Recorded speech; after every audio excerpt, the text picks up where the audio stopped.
قرآن مجید میں اللہ تعالیٰ فرماتے ہیں کلوا واشربوا ولا تسرفوا انہ لا يحب المسرفین، الاعراف 31۔ کھاؤ پیو لیکن اسراف نہ کرو کیونکہ اللہ اسراف کرنے والوں کو پسند نہیں کرتا۔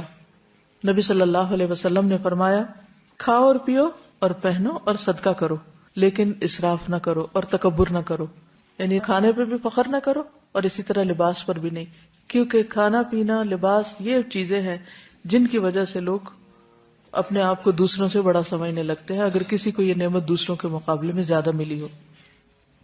کھانے پینے میں سادگی۔ حضرت انس فرماتے ہیں میں نہیں جانتا کہ نبی صلی اللہ علیہ وسلم نے کبھی پتلی روٹی دیکھی ہو، چپاتی، یہاں تک کہ آپ اللہ سے جا ملے، اور نہ آپ نے کبھی مسلم بھنی ہوئی بکری دیکھی کہ پوری کی پوری بکری ایک ہی طرح تیار کر دی جائے کھانے کے لیے۔ حضرت عائشہ فرماتی ہیں کہ نبی صلی اللہ علیہ وسلم کے گھرانے نے اگر کبھی ایک دن میں 2 مرتبہ کھانا کھایا تو ضرور اس میں ایک وقت صرف کھجوریں ہوتی تھی، یعنی 2 وقت پراپر میل نہیں ہوتا تھا، میل ایک ہی اور اس کے ساتھ باقی کوئی بھی را چیز۔ تمہارا 3 وقت کا کھانا تو وہاں 1 وقت کا کھانا۔ ایک اور حدیث میں آتا ہے، صحیح بخاری کی روایت ہے، آل محمد صلی اللہ علیہ وسلم کبھی پے در پے 3 دن تک سالن کے ساتھ گیہوں کی روٹی نہیں کھا سکے، یعنی 3 کنزیکٹیو ڈیز ایسا کھانا نہیں ملا یہاں تک کہ آپ اللہ سے جا ملے۔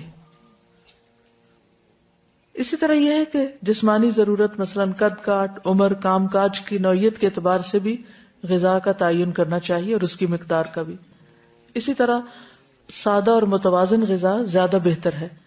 کھانا بھوک لگنے پر ہی کھانا چاہیے اور کچھ بھوک ابھی رہتی ہو تو کھانا چھوڑ دینا چاہیے۔ کچھ غذائیں جن کا ذکر قرآن مجید میں ہے، سب سے پہلے کھجور۔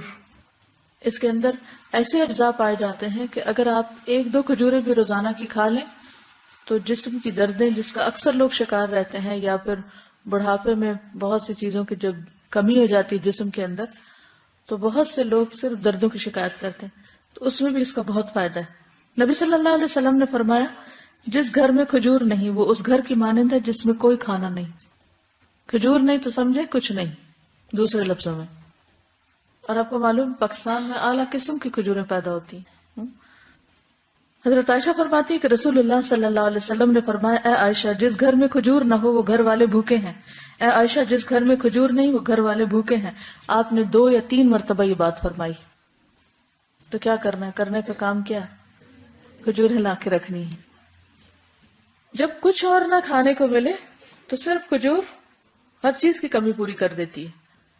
کھجور کے ساتھ ککڑی کا استعمال، عبداللہ بن جعفر کہتے ہیں کہ میں نے نبی صلی اللہ علیہ وسلم کو تازہ کھجور ککڑی کے ساتھ کھاتے دیکھی، یعنی اگر آپ کھجور کے ساتھ کھیرا شامل کر لیں، بس صبح میں اگر آپ نے دودھ کھجور لیا اور اگر صبح نہیں آپ کھاتے دوپہر میں لیتے ہیں تو بہترین سنیک ہے، دوپہر کے کھانے کا کام کر سکتے۔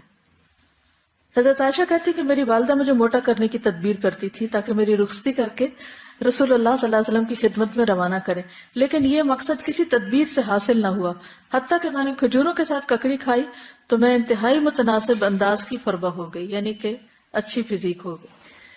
تربوز اور تازہ کھجور، حضرت عائشہ کہتے ہیں کہ رسول اللہ صلی اللہ علیہ وسلم تربوز اور تازہ کھجور ملا کر کھایا کرتے تھے اور فرماتے تھے ہم اس کی گرمی کا علاج اس کی ٹھنڈک سے اور اس کی ٹھنڈک کا اس کی گرمی سے کرتے ہیں، یعنی تربوز جو ہے وہ کھانے میں ٹھنڈا ہوتا ہے اور کھجور گرم ہوتی ہے تو ان کو جب ملا کے کھایا جاتا ہے تو کوئی نقصان نہیں ہوتا، جو عام طور پہ بعد میں لوگ کہتے ہیں گرمی لگ گئی اور ٹھنڈ لگ گئی۔ ایک صحابی سے مروی ہے کہ نبی صلی اللہ علیہ وسلم نے کچی اور پکی کھجور اور کشمش اور کھجور سے منع فرمایا، ان کو جمع نہیں کرنا چاہیے کیونکہ کشمش جو ہوتی ہے وہ بھی گرم ہوتی، اور اگر کھجور کھائیں تو ان 2 چیزوں کو ملائیں نہیں، یعنی اگر آپ کو کھانا بنا رہے ہیں کچھ، کیونکہ ہمارے یہاں بعض ریسیپیز ایسی ہوتی ہے کہ اس میں دنیا بھر کی چیزیں اکٹھی کر دی جاتی ہیں تو بعض اوقات تو صحت کے لیے نقصان دہ ہوتی ہیں۔ دوسری چیز ہے انار۔ حضرت علی فرماتے ہیں کہ انار کو اندر والے چھلکے سمیت کھایا کرو کیونکہ یہ معدے کی بیماریوں کا علاج ہے۔ ہم عام طور پہ صرف اس کا پھل نکال کے کھا لیتے اور باقی سب چیزیں ویسٹ کر دیتے ہیں، تو اندر کا چھلکا کون سا ہوتا ہے؟ وہ وائٹ اسٹف جس کے اندر دانے لگے ہوتے ہیں۔ انار بھی جنت کا پھل ہے اور اس میں بھی بہت سارے فائدے ہیں۔ زیتون، قرآن مجید میں اللہ تعالیٰ نے انجیر اور زیتون کی قسم کھائی، والتین والزیتون۔ ان کے فوائد کے پیش نظر روزانہ کم از کم 1 انجیر، 1 زیتون اور خالص زیتون کے تیل کا 1 چمچہ استعمال کرنا فائدہ مند ہے۔ جسمانی توانائی اور دماغی قوت کے لیے زیتون کے تیل کی مالش بھی یعنی مساج بھی فائدہ مند ہے. اللہ سبحانہ وتعالیٰ نے زیتون کے تیل کو قرآن مجید میں مبارک تیل کہا ہے.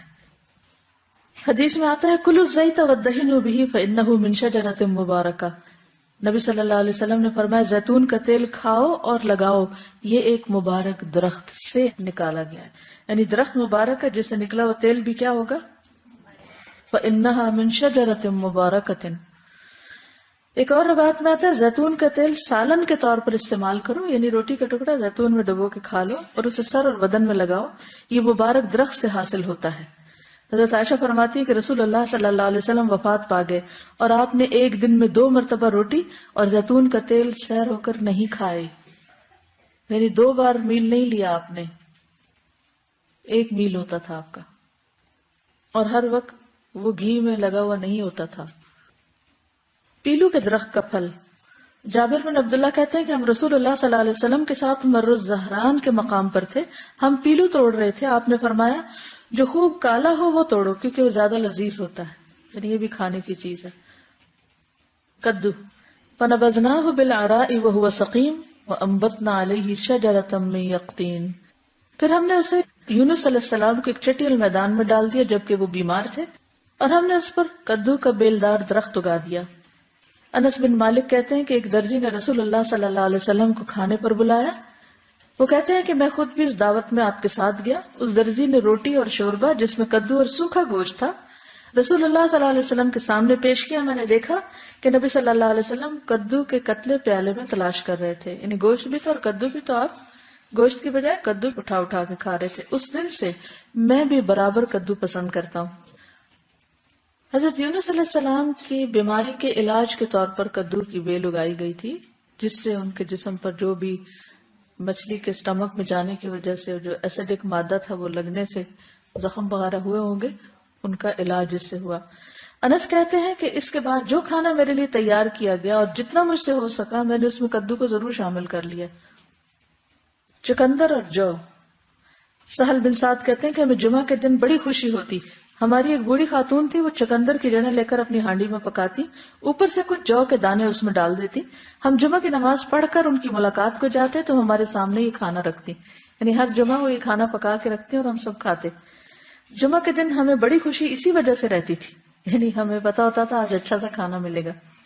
ہم نماز جمعہ کے بعد ہی صبح کا کھانا کھایا کرتے تھے. اللہ کی قسم نہ اس میں چربی ہوتی تھی نہ گھی، یعنی چقندر ہوتے تھے ابلے اور اس کے اوپر جو کے کچھ دانے، پھر بھی خوش ہوتے تھے. ہمارا کیا حال ہے؟ کہتے اللہ کی قسم نہ چربی ہوتی تھی نہ گھی.